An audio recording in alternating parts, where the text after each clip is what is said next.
Assalamualaikum warahmatullahi wabarakatuh. Ya, bolak-balik saya dengar kita menghadapi krisis, tapi sebenarnya kita tidak tahu sebenarnya seperti apa krisis itu. Hanya namanya saja krisis.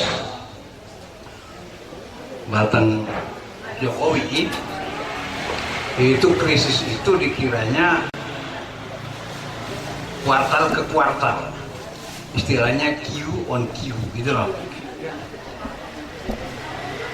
Nggak begitu, itu cara berpikirnya orang yang IQ-nya di bawah. IQ-nya Jokowi dari bocoran di RSPAD ini ternyata cuma 99. Ya, orang dengan IQ 99 kau bikin presiden macet semua.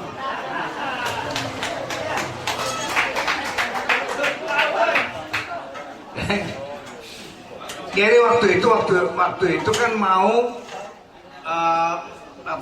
medical record untuk pilpres. Begitu gilirannya Jokowi, ternyata medical recordnya itu 99 IQ-nya.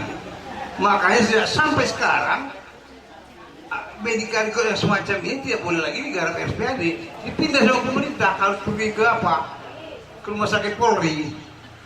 Gendeng kan?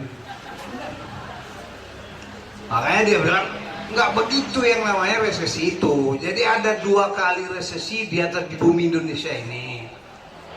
Yang saya ikut nulis juga. Tahun 1983 terjadi resesi ekonomi, pertumbuhan 1% waktu itu. Sebabnya krisis fiskal. Jadi jangan lupa 83 ada resesi ekonomi, sebabnya adalah krisis fiskal. Nah, tahun 97 juga mengalami krisis kita. Lebih terkenal krisis 98 ya. Sebenarnya krisisnya krisis 97. Karena masuknya Krismon itu malam bulan Juli tahun 97. Dalam jangka waktu 3 bulan kurs itu mencapai dari 2.300 per US dollar menjadi 16.000 per US dollar. Jadi dia naik turun tiap hari, itu akhirnya cash flow jumpalitan. Kalau dibayar bagaimana nanti setelah dibayar terus harganya naik, nggak dibayar bagaimana nanti kalau harganya turun. Itu yang namanya cash flow jumpalitan. Akhirnya orang nggak bisa kerja. Itu yang terjadi tahun 97. Namanya krisis moneter. Jadi dua yang berbeda. Kalau yang 97 itu krisis moneter, yang 98 yang 83 krisis fiskal. Nah, lupa itu. Nah, krisis fiskal 83 ini yang mau saya kisahkan. Jadi 83 itu krisis fiskal, pertumbuhan ekonomi dunia itu cuma 1%.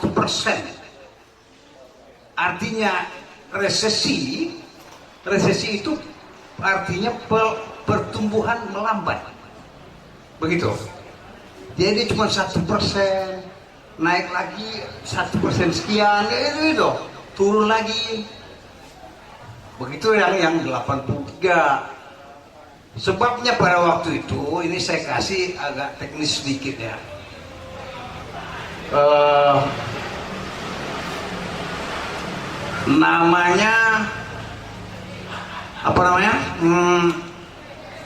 Kegagalan perusahaan mencetak laba. Karena dia gagal mencetak laba, maka gagal mencetak pajak. Kalau pajak gagal, maka tidak ada pembangunan. Waktu itu namanya pelita. Kalau tidak ada pembangunan, ya seluruhnya kolaps. Itu masalahnya tahun 83 itu.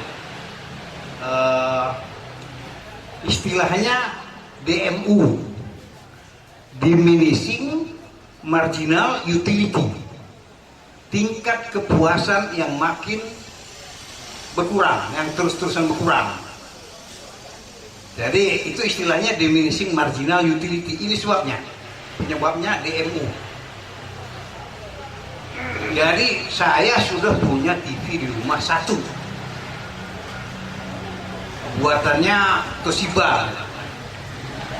Terus kemudian saya beli Toshiba baru, tapi tingkat kepuasan saya kepada barang yang baru ini tidak setinggi tingkat kepuasan saya pada barang pertama. Itu namanya tingkat DMU, itu diminishing marginal utility, tingkat kepuasan yang terus berkurang. Itu penyebabnya loh. Berakibat munculnya DMR, diminishing marginal return, tingkat pengembalian yang terus menurun. Nah, karena TV yang kedua setelah dijual itu ternyata pembelinya terus susut, maka saya duga lah, saya ini pabrikan, saya duga lah ini produk ini kurang baik gitu kan. Maka saya tambahlah modal pembikinannya, ya modal pembikinannya supaya semakin berkualitas, semakin baik, kan begitu. Luncurkan ini produk ketiga. Apa yang terjadi ya? Ini turun lagi. Dan yang kedua, yang sampai ketiga turun lagi. Nah, ini yang namanya diminishing marginal utility. Nah, yang sering di sini diomongin orang itu bukan demo, itu indeks konsumen. Indeks konsumen itulah yang apa? Yang hancur. Jadi kalau indeks konsumen hancur, yang dihajar itu DMU, diminishing marginal utility. Karena yang ketiga, produk yang ketiga yang saya bikin itu saya naikkan modalnya supaya kualitasnya lebih tinggi lagi kan. Ternyata tambah turun, jadi modal lebih besar saya tambah, kepuasan semakin turun, semakin sedikit saya punya barang laku. Jadi saya gagal mencetak laba di situ. Nah, ini yang namanya gagal mencetak laba. Karena kalau laba itu tidak kontinu, ya rugi aja, biasa rugi. Tapi kalau kontinu sampai 3-4 kali begitu, itu bukan kontinu, bos. Itu bukan laba merugi, tapi namanya DMU. Akibatnya apa? Terjadi DMR, diminishing marginal return. Tingkat pengembalian, laba itu pengembalian semuanya, itu yang terus menurun. Kenapa bisa begitu? Produk sudah diperbaiki, pasar sudah diperbaiki, tapi konsumen tetap aja nggak mau beli. Nah, ini yang masalah itu. Jadi kalau orang-orang sekarang bilangnya indeks konsumen itu hancur, nah itu melambatlah pertumbuhan itu. Karena saya gagal bukan merugi aja, saya gagal mencetak laba. Karena saya gagal mencetak laba, saya nggak bayar pajak dong. Gagallah kemudian pemerintah mencetak pajak. Kalau pajaknya nggak dicetak, ya gagal pembangunan. Nggak ada, seperti tidak ada untuk bersolek, bayar influencer 94 miliar kan begitu kan? Kan orang sakit ini, wajahnya cantik bersolek, bayar itu yang namanya ini 94 miliar si Jokowi ini. Kan gitu kan? Dapatnya dari pajak itu. Kalau pajak itu nggak ada, nggak bisa bersolek, kelihatan jeleknya. Memang udah jelek dari sono gitu loh. Itu masalahnya. Yaitu yang namanya resesi. Nggak ada satupun yang bisa memperbaiki itu, mengembalikan itu. Satu pun di atas bumi ini nggak ada. Kita berdebat siang malam mengenai bagaimana mengatasi resesi ekonomi tahun 83 itu. Akibatnya apa coba yang dilakukan pemerintah? Sunring, pemotongan uang kan luar biasa, itu udah parah sekali. Sunring 30% tahun 83 itu. Itu dia masalahnya. Sembuhnya bagaimana sembuhnya? Sembuhnya ketika Reagan sama Khrushchev salaman. Ya, kemudian dicaci maki, dibully bahwa apa goblok apa siapa ini katanya, si Reagan ini kan.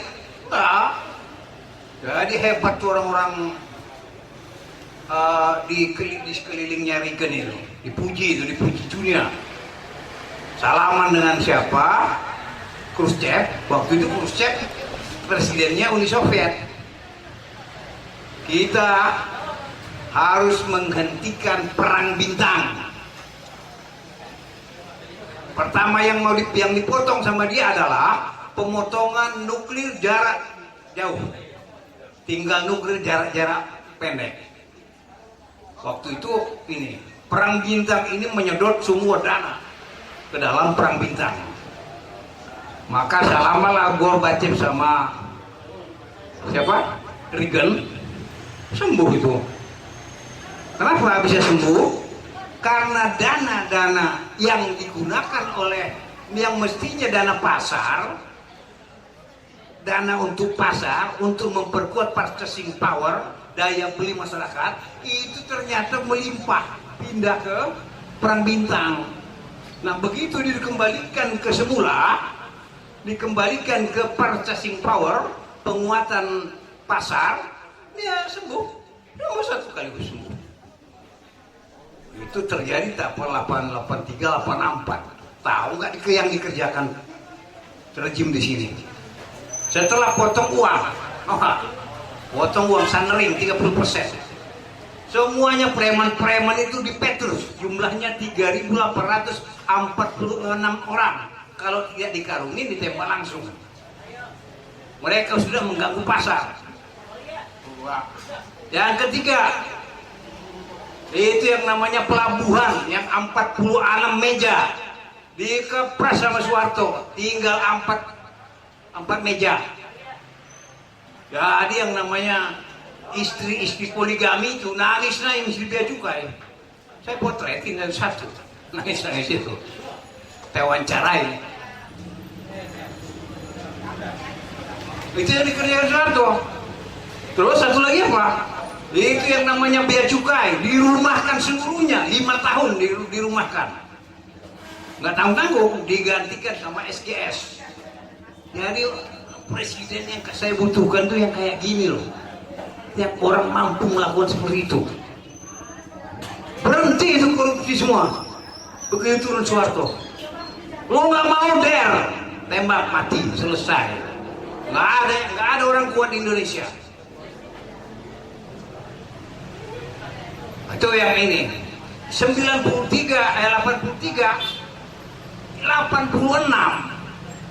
sunring lagi, potong lagi 30%. Anda pikir resesi itu cuma sebulan 2 bulan? Ngawur.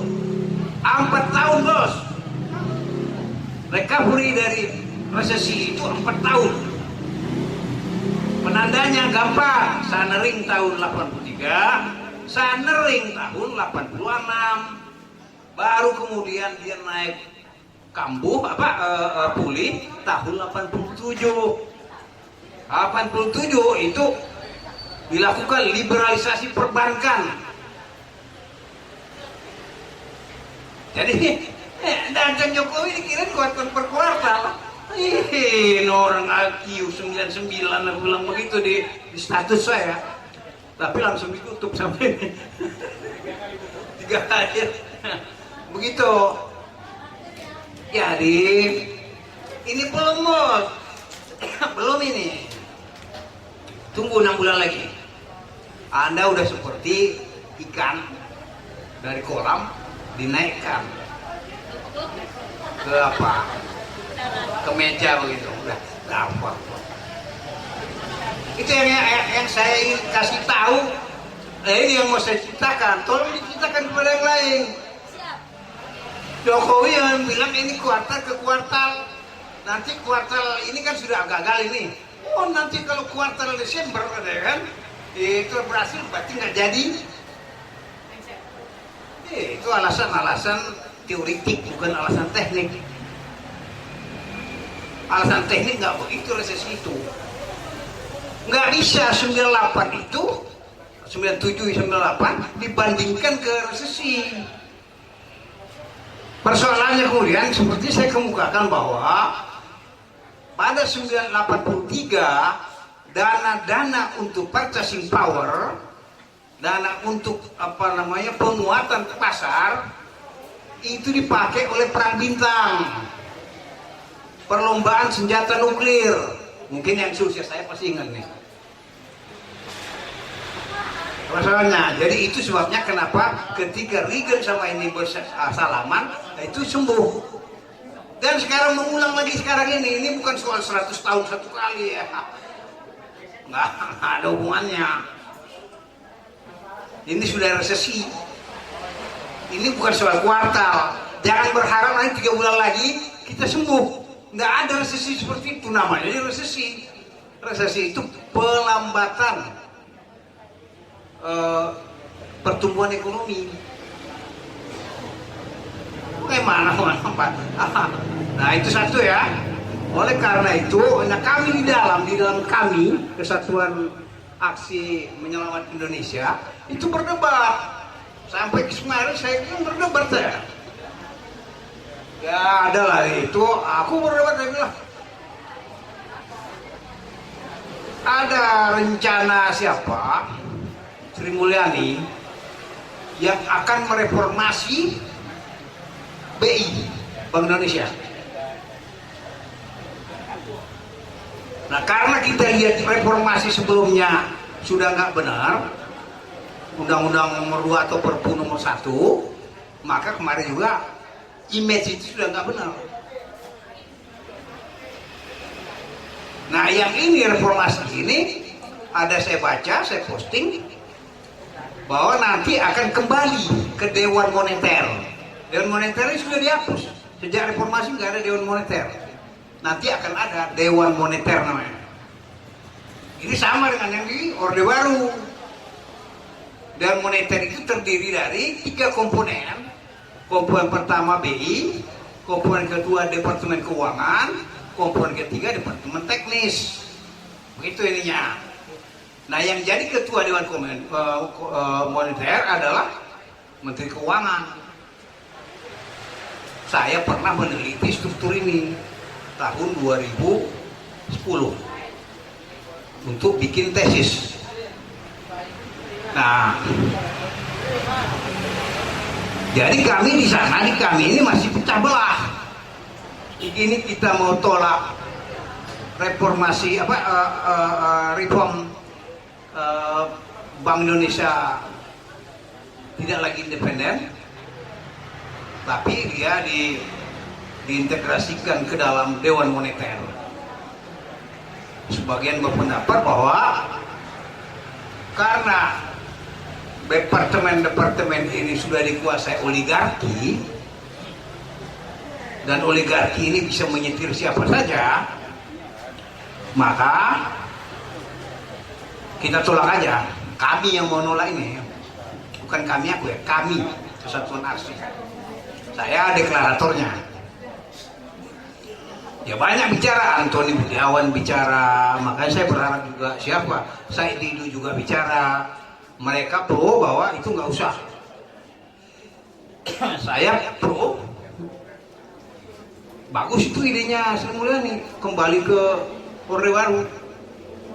Khusus soal struktur apa ini, struktur keuangan ini.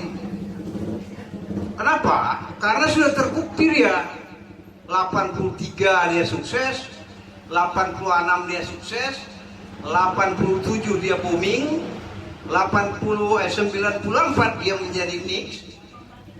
NIC itu apa ya? Newly Industry Country, negara industri baru. 94. Nah 95-96 begitu dia full menjadi sistem monetaris, nah, baru dia nggak jelas. Tetapi tumbangnya pada waktu sistem itu sudah diubah menjadi BI independen. Nah saya bilang ketika BI independen itu kan langsung banyak koruptor, dan yang ditangkapin orang BI. Gubernur BI pertama tangkap, gubernur BI kedua tangkap, gitu loh. Semua pindah dari Departemen Keuangan ke Bank Indonesia. Ini belum lagi tadi malam aku lihat si Antoni Budiawan memposting soal pencetakan uang, money printing. Ini yang ditakuti. Padahal saya sudah menulis 3 bulan yang lalu soal money printing itu. Mau cetak uang, Banggar mau cetak uang 600 triliun. Terus siapa? Ada Departemen Perdagangannya, Menteri Perdagangannya SBY mengajukan 4.000 triliun cetak uang itu supaya punya uang. Sebab jualan udah nggak ada yang mau dijual. Ya, dijual yang mau dijual tidak ada. Yang kedua berutang, yang diutangin nggak punya duit. Nah kita nggak punya duit. Ini yang sisa-sisa yang mestinya untuk bayar utang bikin BLT. Jadi ya kalau Jokowi ini udah jelas lah itu. 2-3 bulan ini jatuh ya.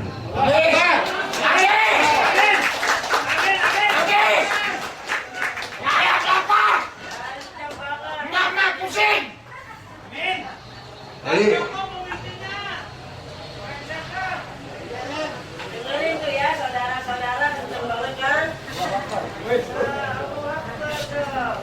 saya udah bolak-balik di record juga, dimasukin ke ini bahwa Jokowi itu hanya sampai ada duitnya, dia nggak berharga lagi. Begitu. Apa yang berharga? Mulut pembohong. IQ 99. Kerjaan KKN. Apanya dari dia itu yang bisa kau tawarkan ke kita? Kan nggak ada. Yang ketiga, ijazah palsu. Tambah lagi satu lagi. Nggak ada. Supaya bisa terbang dikasih tali. Ya dia udah muka jelek kayak gitu loh. Otak 99.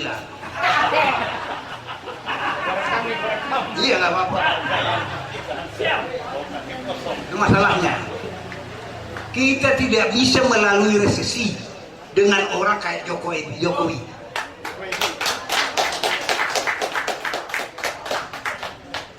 Kalau kita ingin melalui resesi ini dengan baik, taruh orang yang di situ orang jagoan otaknya dulu. Resesi ini 1983 itu sampai ini kita dikawal oleh yang namanya mafia Berkeley. Itu orang-orang hebat semua ya, alumni Berkeley. Jokowi nggak jelas alumninya dari mana. Masalahnya, ya namanya katanya dari UGM, tapi yang meragukan juga cukup banyak. Sekali lagi saya kemukakan, apa itu resesi? Resesi adalah pertumbuhan lambat. Recovery-nya juga lambat. Jadi bukan recovery seperti krisis moneter tahun 98, itu juga lambat. Jadi yang resesi tahun 83 itu sejak 83 sampai 86 itu recovery-nya 4 tahun. Jadi jangan kaget besok-besok loh, kok lama sekali ini nggak balik-balik. Nggak balik bos. Lebih gampang menyelesaikan krisis moneter daripada krisis fiskal.